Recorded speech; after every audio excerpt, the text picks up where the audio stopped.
ليبلوكم أيكم أحسن عملا صدق الله العظيم وقال النبي صلى الله عليه وسلم إذا مات الإنسان انقطع عنه عمله إلا من ثلاث أو كما قال عليه الصلاة والسلام۔ حضرات علماء اکرام، ائمہ اعظام، ذمہ داران قوم و ملت، نوجوانان ملت، آپ کے سامنے یہ حضرت مولانا مرحوم کا جنازہ یہ خود نصیحت کر رہا ہے۔ آج میرے کاندھا لگایا جا رہا ہے، آج مجھے تدفین کی تیاری کی جا رہی ہے، کل کو تم سب کی باری ہے۔ اس سے بڑی نصیحت نہیں ہے، لیکن ایک نظام ہے دنیا کا۔ اللہ نے موت اور زندگی کا ایک نظام رکھا، اس کا اعلان کیا ہے، جس کو زندگی دی ہے اس کو موت یقینی ہے۔ اس لیے اللہ نے موت کا تذکرہ کیا اس آیت میں پہلے اور زندگی کا تذکرہ کیا بعد میں۔ الذی خلق الموت والحیات لیبلوکم، اللہ کی ذات وہ جس نے موت کو پیدا کیا، زندگی کو پیدا کیا۔ کیوں موت اور زندگی کا نظام؟ کیوں؟ اس کی علت بیان کی، لیبلوکم، تاکہ تمہاری جانچ ہو سکے تم میں کون ہے جو اچھے اعمال لے کر آیا ہے۔ اعمال جائیں گے، اس لیے اچھے اعمال کس کے ہیں ہر ایک کی موت کے بعد ہی پتہ چلتا ہے۔ اور پھر آقا مدنی صلی اللہ علیہ وسلم کا فرمان، مسلم شریف کی حدیث، انسان کی موت واقع ہوتی ہے تو اعمال کا سلسلہ بند ہو جاتا ہے۔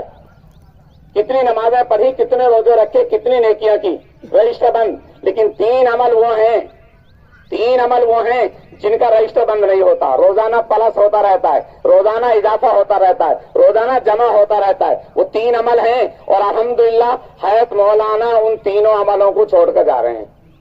پہلا عمل بیان کیا حدیث پاک میں، صدقۃ جاریہ، صدقہ جاریہ۔ کوئی مسجد بنوائی، کوئی مدرسہ بنوایا، کوئی مکتب بنوایا، وہ جب تک رہے گا تا قیامت یہ رجسٹر جاری رہے گا، ثواب بڑھتا رہے گا، اضافہ ہوتا رہے گا، جمع ہوتا رہے گا۔ مولانا نے کئی مدرسے قائم کیے۔ آپ ہی مفتی ارشد صاحب جو بیان کر رہے تھے کہ مکتب کو مدرسے کی شکل پہلے مدرسے کی، جامع مسجد کی انہوں نے دی، گوالڈا تو وہ پھر دیگر مدارس کی خدمت کی۔ تو صدقہ جاریہ میں پہلی چیز بھی ہے مولانا کی۔ دوسری چیز حدیث پاک میں فرما علم نافع وعلم ينتفع به، وہ علم نافع، قرآن و حدیث سیکھا اور سکھایا۔ ایک آیت سیکھی، ایک سورت سیکھی، ایک مسئلہ سکھایا، دوسرے شاگردوں کے شاگردوں کو سکھانے والا پہلا گیا، تا قیامت جب تک یہ شاگردوں کا سلسلہ چلتا رہے گا، ثواب پہنچتا رہے گا۔ حضرت مولانا علم حاصل کیا، پھر لوگوں کو سکھایا۔ کتنے شاگرد ہیں، کتنے شاگردوں کے شاگرد ہیں، اور یہ سلسلہ چل رہا ہے، انشاءاللہ تا قیامت جاری رہے گا، اور یہ ثواب حضرت مولانا کو پہنچتا رہے گا، اور شاگردوں کے ثواب میں کمی نہیں آئی۔ اور تیسری چیز فرمائی ولد صالح، الحمدللہ حضرت مولانا کے بیٹے حافظ ہیں، پوتے حافظ ہیں، عالم بن رہے ہیں، تو وہ بھی ولد صالح، نیک اولاد۔ ماں باپ دنیا سے رخصت ہو گئے، اولاد نیک ہے تو اولاد کی نیکیوں میں سے ماں باپ کو ثواب پہنچے گا۔ اولاد نیک ہے تو اولاد استغفار کرے گی، اولاد صدقہ خیرات کرے گی، اولاد دعا کرے گی، اولاد کو کلام پڑھے گی۔ اور اگر اولاد نیک نہیں ہے، جو اولاد اپنے آپ کو بھولی ہوئی ہوتی ہے وہ ماں باپ کو کیا یاد کرے گی؟ اس لیے میری آخری نصیحت ہے میرے دوستو، ہم اپنی اولادوں کو نیک بنائیں، صدقہ جاریہ کا سلسلہ بھی چھوڑ کے جائیں، علم نافع کا سلسلہ بھی چھوڑ کے جائیں، لیکن اپنی اولاد کی فکر کرو، کہیں ہم اونٹ تو نہیں جا رہے کہ ہمارا پیچھے کوئی نام لینے والا نہ ہو۔ اونٹ میواتی لفظ ہے ہمارا، کہ ہم اونٹ نہ جا رہے ہوں۔ دنیاوی اعتبار سے تو اونٹ سمجھتے ہیں بھائی بیٹا نہیں ہے، بیٹی نہیں ہے، اونٹ گیا، لیکن ہم آخرت کے اعتبار سے تو کہیں اونٹ نہ جا رہے۔ ہماری اولاد نیک ہے کہ نہیں ہے، جو ہمارے لیے کوئی کلام پڑھے، جو ہمارے لیے استغفار کرے، جو ہمارے لیے صدقہ خیرات کرے، جو ہمارے لیے دعا کرے۔ اس لیے سوچو ذرا، اللہ مغفرت فرمائے، درجات بلند فرمائے، مرحوم کی مغفرت فرمائے، صبر جمیل نصیب فرمائے۔ میت کے ترکے میں 4 حق ہیں، میں ہمیشہ جنازے میں بتاتا ہوں، آج پھر بتا رہا ہوں، جس میں ہماری قوم کی غفلت ہے۔ میں اس لیے کہہ رہا ہوں ہماری قوم کی غفلت ہے۔ میت کے ترکے میں 4 حق ترتیب وار لازم ہیں۔ پہلا حق اس کی زمین جائیداد میں پیسے میں کفن دفن کا حق ہے۔ لوگ بھاگتے ہیں رشتے دار، میں لا رہا ہوں کفن ہے، فلاں رشتے دار لا رہا ہوں کفن، نہیں، حق وہ ہے۔ یہ کوئی آسان نہیں، زندگی میں تو بولا بھی نہیں ہے بھگڑا کفن لینے کے لیے۔ کفن دفن کا حق اس کے ترکے میں سے ہے، پہلا حق حقوق واجبہ۔ دوسرا حق کسی کی کوئی امانت ہے یا کوئی قرض ہے، کوئی ذمے میں لین دین ہے۔ دیکھو علماء اکرام ہمیشہ اپنے آپ کو اس سے بچ رکھتے ہیں، لیکن پھر بھی ہے، دنیاوی زندگی ہے۔ ہر مولانا کی ذمہ کسی رشتہ دار کا، کسی پڑوسی کا، کسی تعلق دار کا، ملنے والوں کا کوئی حق ہے تو اس کے وارث ہیں، ان کے بیٹے ہیں، ان سے آپ اپنا معاملہ بادب طریقے سے اپنا حل کر لے کہ یہ ہمارا لین دین تھا، رشتے داروں کا، پڑوسیوں کا، کسی کا کوئی حق ہے۔ آقا مدنی صلی اللہ علیہ وسلم کا دستور عمل یہ تھا، جنازے تو پوچھتے کہ بھائی اس کے ذمہ کسی کا قرض تو نہیں، اگر بتایا جاتا قرض ہے تو پوچھتے کون دے گا، جب دینے والا طے ہو جاتا اس کے بعد جنازے کی نماز ہوتی۔ تو میں وارثوں کی طرف سے بھی کہہ رہا ہوں، مسئلے کی روح سے بھی کہہ رہا ہوں، کسی کا کوئی حق ہو تو بہادر طریقے سے ادا کر لے قرض کی ادائیگی۔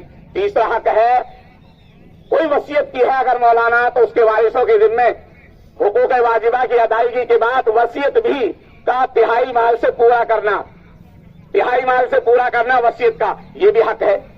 اور یہ ادا ہو گئے تو اب چوتھا حق ہے، جس چوتھے حق میں ہماری قوم، ہمارا علاقہ، ہمارا یہ خطہ 99% غافل ہے، اللہ ہماری حفاظت فرمائے۔ بیت کے ترکے کو شرعی وارثوں میں میراث تقسیم کرنا جس کو کہتے ہیں، قرآن کہہ رہا ہے للرجال نصیب مما ترک الوالدان والاقربون وللنساء نصیب مما ترک الوالدان والاقربون مما قل منه او كثر نصیبا مفروضا۔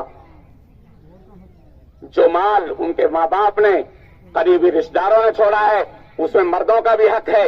جو مال ان کے ماں باپ نے، قریبی رشتہ داروں نے چھوڑا ہے، عورتوں کا بھی حق ہے، بیٹیوں کا حق ہے، بیوی کا حق ہے۔ وہ مال تھوڑا ہو یا زیادہ، اللہ کی طرف سے اس میں سے حق فرض کیا گیا ہے۔ ہماری قوم، ہمارا علاقہ میراث کی تقسیم کرنے سے غافل ہے، اللہ ہماری حفاظت فرمائے۔ میراث کی تقسیم ایسے فرض ہے جیسے نماز فرض، جیسے روزہ فرض، جیسے زکوٰۃ فرض، جیسے حج فرض، اس سے زیادہ اہمیت کے ساتھ فرض ہے۔ کہیں فریضہ مفروضہ کہا، کہیں فریضۃ من اللہ کہا، کہیں حدود من اللہ کہا، اللہ نے مستقل اس کی تفصیل کی ہے، جبکہ قرآن کے علاوہ قرآن میں دیگر فرائض کی اتنی تفصیل نہیں ہے، احادیث ملتی ہے جو میراث کی ملتی ہے، لیکن ہماری قوم اس سے غافل ہے۔ عہد کرو اللہ ہمیں میراث تقسیم کرنے کی توفیق نصیب فرما دے، شریعت کے مطابق شرعی ورثہ کو میراث تقسیم کرنے کی ہم سب کو توفیق نصیب فرمائے۔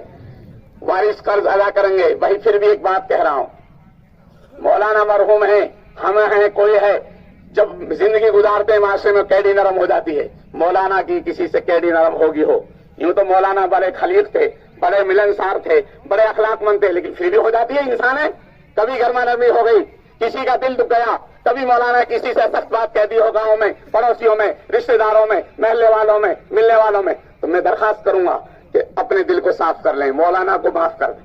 قرآن کہتا ہے فمن عفا واصلح فاجرہ اللہ، جس نے معاف کر دیا، صلح کر لی، اس کا اجر تو اللہ کے پاس ہے۔ معاف نہیں کرو گے تو ایک کا بدلہ ایک، معاف کرو گے تو انشاءاللہ 70 درجے بڑھ کر ملے گا۔ مولانا کی بھی آخرت بنے گی، آپ کی بھی آخرت بنے گی۔ اللہ ہم سب کو عمل کی توفیق نصیب